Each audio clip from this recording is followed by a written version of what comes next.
Okay, so I got an '01 Nissan Sentra. I'm looking to replace the factory door speakers.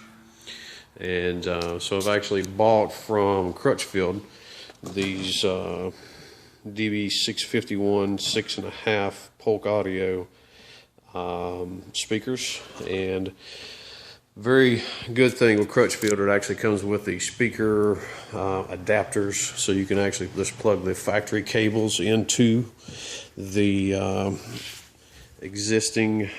I basically plug the Polk speakers into the factory connectors. No cutting, no splicing, any of that stuff.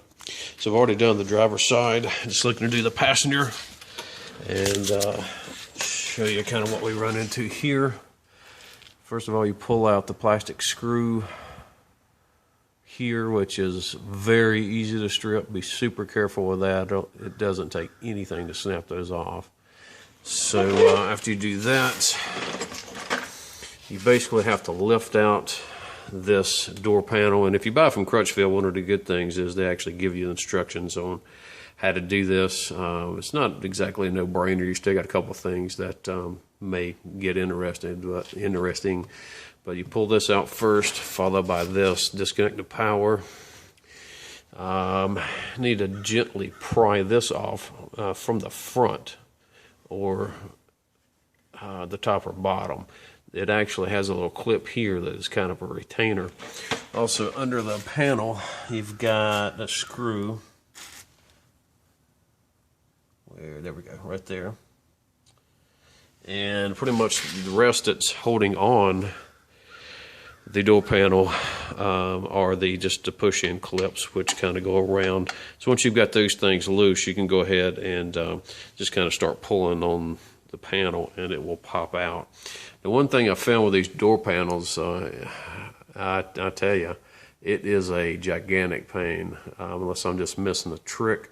But if you take this door panel off, for me, it's been nearly impossible to get back on. Did it on the driver's side rear door, and it is a nightmare. So what I did on the other side was basically just get everything loose. The Crutchfield manual, or the Crutchfield instructions, say pull the whole panel off. I don't do that. It's a little bit more of a pain to lift it out and have to work behind it, but that's what I did, because for whatever reason, there's a trick to the way this particular seal and the top of the door hangs, and I have found it to just be an absolute nightmare. I had to get two buddies to kind of help me get the door panel back on, so I don't recommend doing it that way. I recommend the annoyance of just working behind the panel. It's not that hard, and I'll kind of cover the rest in the video. And I will pick you back up once we kind of get those basic things done. There's also one trick I ran into with getting the speaker adapter, which actually screws into the door panel, set up to where it will actually mount good to the speaker. So I will pick back up with that, show you what little quick modification I had, and then we will get to work behind the door. Okay, so I actually have I believe it's a Chilton, the Haynes actually, the Haynes manual. Just kind of had it here for reference. Didn't really need it. Crutchfield gives you enough information to do this job. But with a speaker, what I've found is basically for the Nissan door, you've got kind of the triangle pattern is the way it's screwed in. So you got your right, your left, and then the top triangle piece. It's a little hard to see. I don't know if the video will show it or not, but this top one is a little bigger, and that's where we start, and just kind of. All right, so picking back up on the video, kind of got interrupted there, but again, you got a triangle here with the way they mount into the door on the Sentra, and this actually top piece is a little bit longer. It's taller, I guess, is more accurate. So what I've found is you actually kind of got to take a drill and kind of widen this hole down, and perhaps these, I actually just did all three on my on the driver's side. So you're off just a little bit, and you can put just 2 screws in, and it'll make the door, but the holes don't line up perfect. So where if you don't kind of round these out a little bit, give a little more mounting space, you can only get 2 screws in. So we want to do that and basically make this hole a little bit bigger. Don't know how well it'll come through in the video, but that's where it is now. Widen that, basically bring it down a little bit longer, and then we'll be ready to get back on the door side. Alright, so picking this back up, so I did widen this. May have to do it a little more, but for the sake of the video, while I was widening that, I kind of remembered the factory bolts that hold the speaker to the door frame are actually wider than this hole when you get it from Crutchfield. So you've actually got to widen these out, or the screws won't even go in. You can just set it up here and try the factory screws and they won't go through the hole. So you have to widen them, and again, I'm moving the holes a little bit more toward the center to give us more room to be able to mount the door and for the holes to line up. Okay, so picking you back up, ready to actually do the door panel removal.